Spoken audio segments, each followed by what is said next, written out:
All of the stars were out at Port St. Lucie today. We finally got the side-by-side bullpen session of Max Scherzer and Jacob deGrom. Incredible sight to behold. Jacob deGrom is 100% healthy. Pete Alonso had a very scary car accident, but luckily he's okay. A lot of Mets news to cover on today's show, and also some really fortunate news in the NL East because Freddie Freeman is likely no longer an Atlanta Brave. Going to cover all of that on today's Locked On Mets. You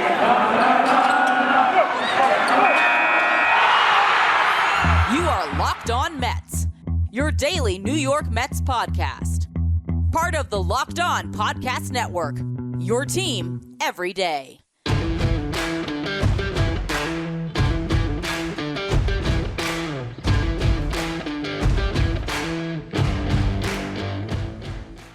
Hello to all you amazing Mets fans. You're watching Locked On Mets, part of the Locked On Podcast Network, your team every day. I'm your host, Ryan Finkelstein. If you want to find any of my work, follow me on Twitter at FinkelsteinRyan. You can also find some of my writing at justbaseball.com, where I work as the managing editor. We've been doing a lot of great stuff throughout this free agent period. You can still go and find my full breakdown of the Chris Bassett trade that I did over the weekend at Just Baseball. Also, you can find a write-up I did on the Matt Olson trade, which brought the slugger to the Braves, who will replace Freddie Freeman. So a lot of good stuff there. And we'll talk about that Freeman deal a little bit later on in the show. But the big news today, the headline, in my opinion, from all the good stuff we saw coming out of Port St. Lucie and Mets camp, is that Jacob deGrom is healthy. That is the number one headline I take away from everything, because you see Jacob deGrom out there,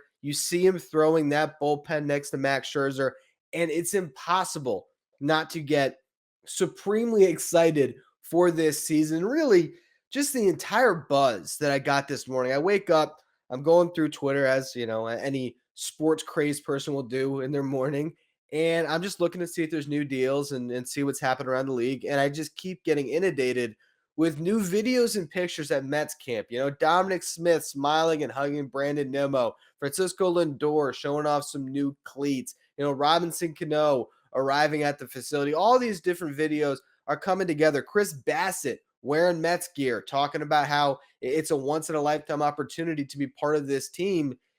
And it just feels like, you know, I don't know if any of you, or I'm sure a lot of you have watched those Marvel movies, right? The superhero movies. And there's always that point near the third act of the movie where the fight scene's about to escalate, the big battle's going to happen, and the Avengers assemble.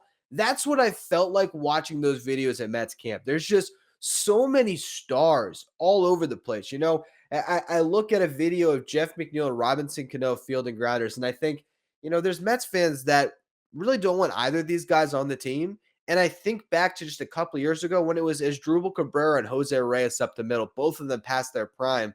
You know, how many times did we see, you know, Ruben Tejada or Omar Cantanilla, all of these different guys that man the shortstop position, that were playing second base. And now you have this superstar Lindor that fans are a little bit down on because of the bad year. And then you have Jeff McNeil, who is still basically a career 300 hitter, and Robinson Cano, a future Hall of Famer, you know, making up that position. And yeah, sure, the Mets could have upgraded or still could upgrade technically, but you look at the options they have based on the options they've had in the past. And really, I don't see anything to quibble about throughout this entire roster. I just don't see it. With that said, to get back to deGrom, who again is the headline for the show today, because, you know, incredible news just to see him talking to reporters, see him on the mound, see him you know, go through what is now a normal off season for him. And that was the biggest thing that I think we heard here, is that Jacob deGrom said that it was a normal off season for him. He didn't change anything up from years past, went through his throwing program as normal. He said the UCL is intact, despite some of those reports at the end of the season that there might have been a slight tear in that ulnar collateral ligament. It's fine. His arm is in good shape. He's ready to go. He's 100% healthy. And with that, I think we should take that for what it's worth a little bit more than we are right now, just because there's so much concern based on last season. But I'm pulling up his baseball reference right now. Again, I've alluded to this in the past, but you look at his career, this has not been an injury-prone pitcher. First season as a rookie, was healthy, obviously, made 22 starts. Second season, 2015, when the Mets went to the World Series, made 30 starts. And when you factored in the innings in the postseason, pitched over 200 innings that year. The next year, 2016, did break down a bit down the stretch, was not available in that wild card game the Mets had in 2016, but he still made 24 starts that year and was 2 innings shy of 150.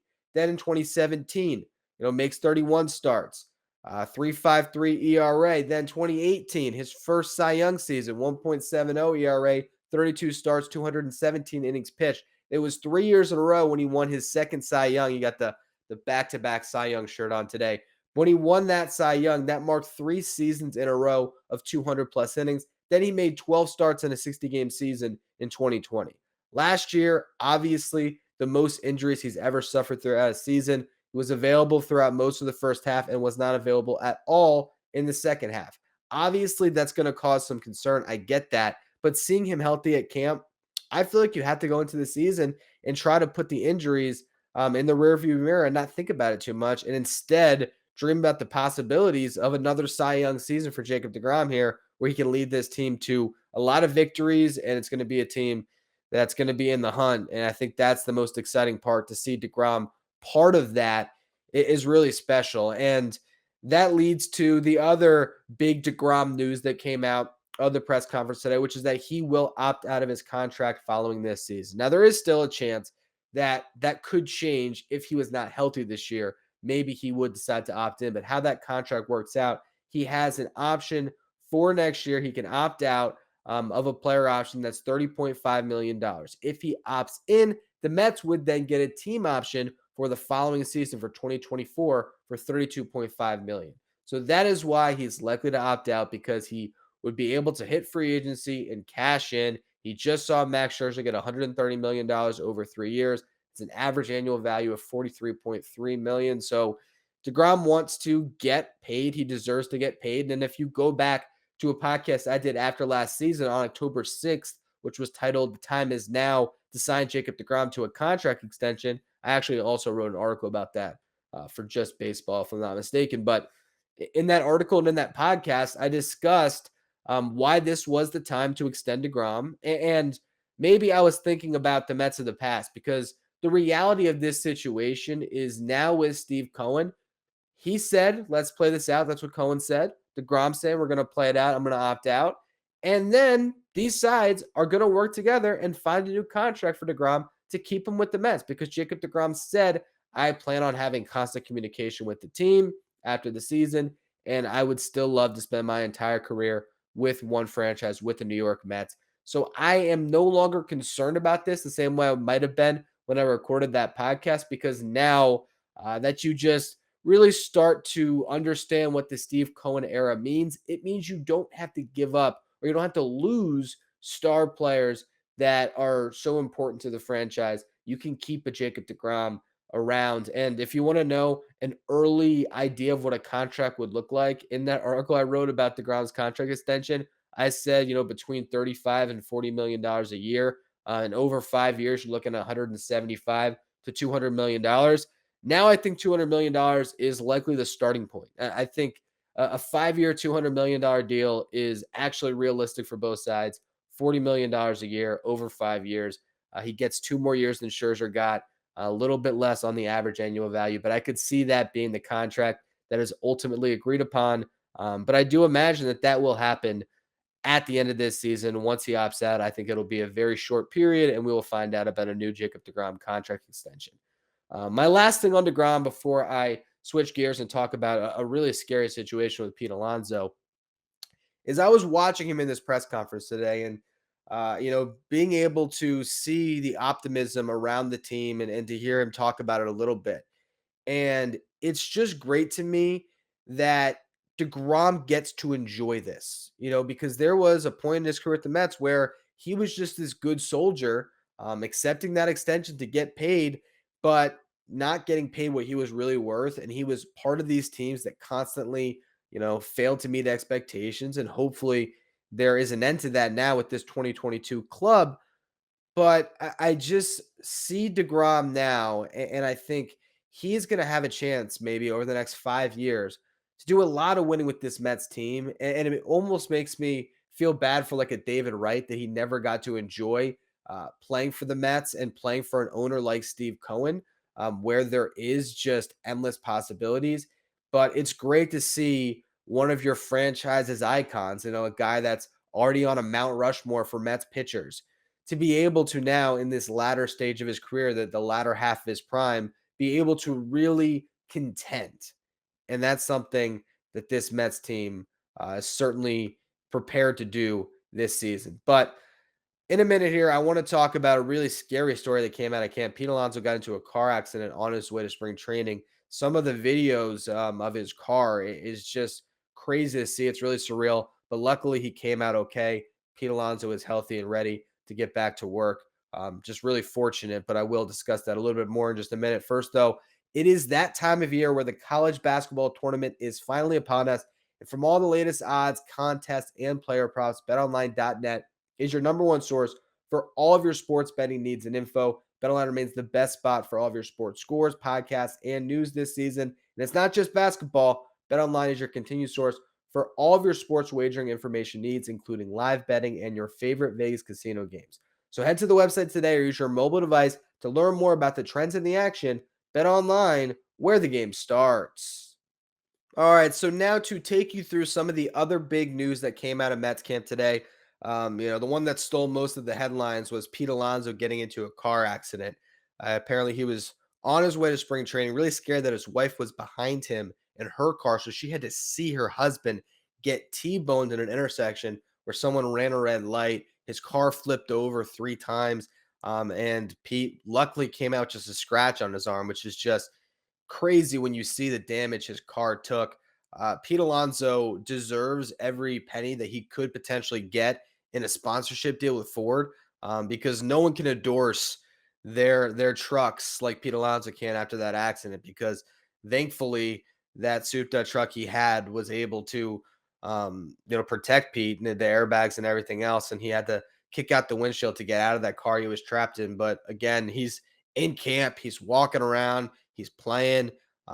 He's not even the most injured guy in camp right now. So it's insane that he was, in that situation that he went through that. He said it really put a lot of things in perspective. And I think, if you haven't watched the interview from Pete Alonso just yet, I do encourage you to do so, because once again, it just reiterates how good of a guy he is.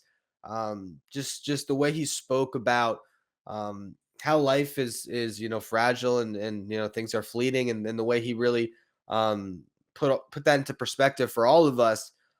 It was touching, and to see someone like Pete, who's a role model to so many kids out there, and who is on this big platform, this big stage, to be able to share his emotions and share his story. I just love everything about Pete Alonso, especially when you see the human element of who he is and what he brings to this team.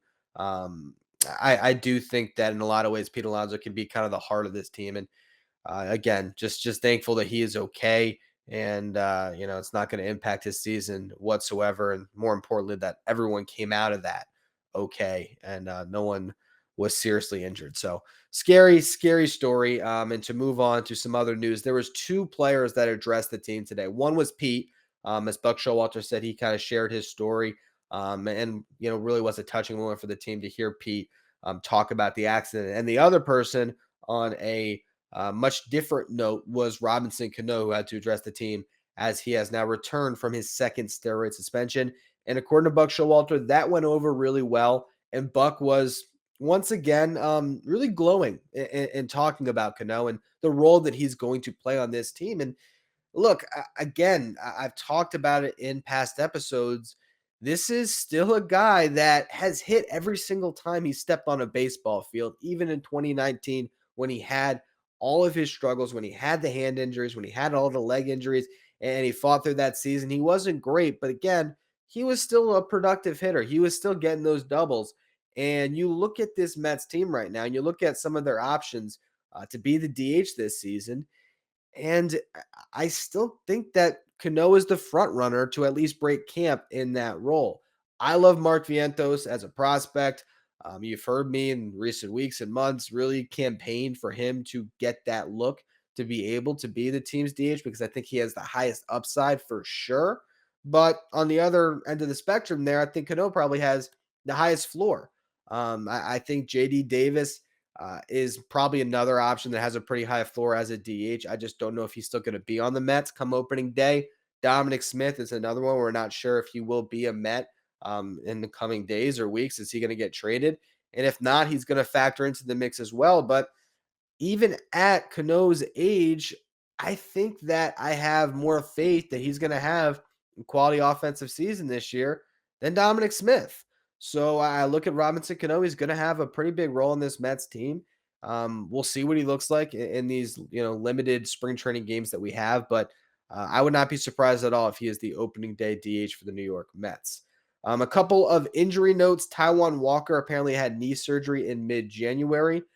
There is a chance that he will not be ready to be on the opening day roster, although there's still some hope that he can be. But if not, this is the beauty of the Chris Bassett trade. The Mets are fine. They still got Tyler McGill. They still have David Peterson, both healthy in camp right now. They have Trevor Williams if they want to stretch him out. He can be part of that rotation. Even Jordan Yamamoto, if he were to have a great camp, he could maybe break as the fifth starter. So there's a lot of options here the Mets have. If Walker's only out for a couple of weeks to start the season, it's not going to be a big deal. Buck Showalter continues to preach that everyone has to understand that this is about finishing the season strong and really, playing things out wisely here and not pushing anybody too far, too fast. So I imagine they'll be cautious with Taijuan Walker. And I don't think this really impacts the Mets season too much because, again, he could still be ready to break camp. And even if he's not, they have a couple guys in place that can certainly make some quality starts for you in the first month of the season there. Lastly, Starling Marte apparently had some oblique soreness this offseason, which is really concerning. I mean, you do not want to see any of your hitters deal with an oblique injury, but they got an MRI on it. They think it is, or his MRI came back clean, so they don't believe that there's going to be really any carryover effect. They're cautious with him right now. They might hold him out of activities for a couple of days, but as of now, it seems like Starling Marte will be fine when it comes to starting and maybe leading off in that opening day lineup.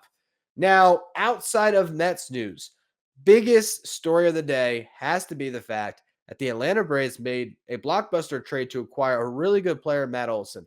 And when it comes to their team this season, I don't think Matt Olson is really that big of a step back from Freddie Freeman. But as a Mets fan that's been watching Freddie Freeman for over a decade, finally, he will no longer be an Atlanta Brave. I want to talk about that deal a little bit more in just a minute. But first, I want to tell you about the best tasting protein bar ever, which of course is Built Bar. Built Bars are the protein bars that taste like candy bars that come covered in 100% real chocolate. They're so much more healthy for you than some of the other sweets that you might grab out of your pantry. And they also have the new Built Bar Puffs, which are the first ever protein infused marshmallows. They're fluffy, they're marshmallowy. They're not just a protein bar, they're a treat, and they come covered in 100% real chocolate with some incredible flavors like the cinnamon churro, the coconut marshmallow, the banana cream pie. All so good. They're sure to be your next favorite snacks. You also have the normal Built Bar flavors like mint brownie, cookies and cream, which is my personal favorite, coconut almond. Built is always coming out with new flavors. So make sure you go to built.com often and see what's new. And once you're there, use our promo code LOCK15 to get 15% off your next order. Again, that's promo code LOCK15 for 15% off at built.com. So Freddie Freeman is no longer an Atlanta Brave. I mean, not officially, at least as of now, as I'm recording this at 8:15. I have yet to see any news of a Freddie Freeman signing, although it seems like the Blue Jays and the Dodgers are now the two teams most in the mix, unless maybe the Yankees throw their hat back into the ring. But bottom line, the Braves have made a trade that effectively ended Freddie Freeman's career with the team. And to me, that's a win, okay? Because across 188 career games played against the Mets, Freddie Freeman hit 305, 390 on base, 499 slugging, 28 home runs, 50 doubles, 115 RBIs. It feels like it gets worse every single year. The Mets just have never been able to get this guy out. The absolute epitome of a Mets killer.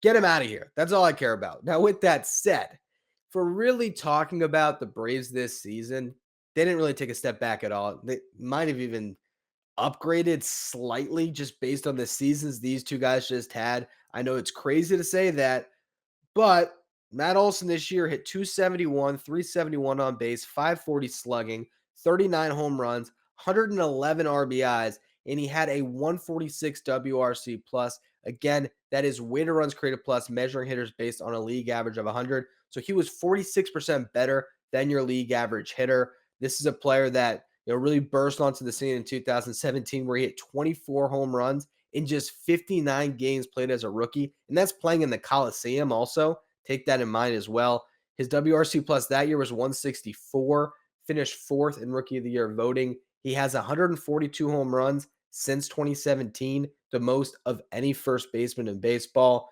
Now, I will say Pete Alonso has not been in the league that long.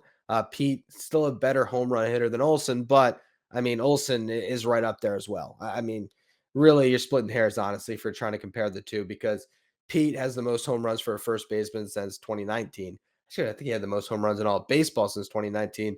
But again, Olson since 2017 has that on not only Pete, because obviously has a couple more years, but has that over Freeman, who was playing first base that whole time. But Freeman was worth 6 more wins according to Fangraphs wins above replacement. So still a slightly better player. But you look at the recent history, you look at the fact that Olson is 5 years younger, that he has 2 gold gloves and is maybe the best defensive first baseman in baseball right now.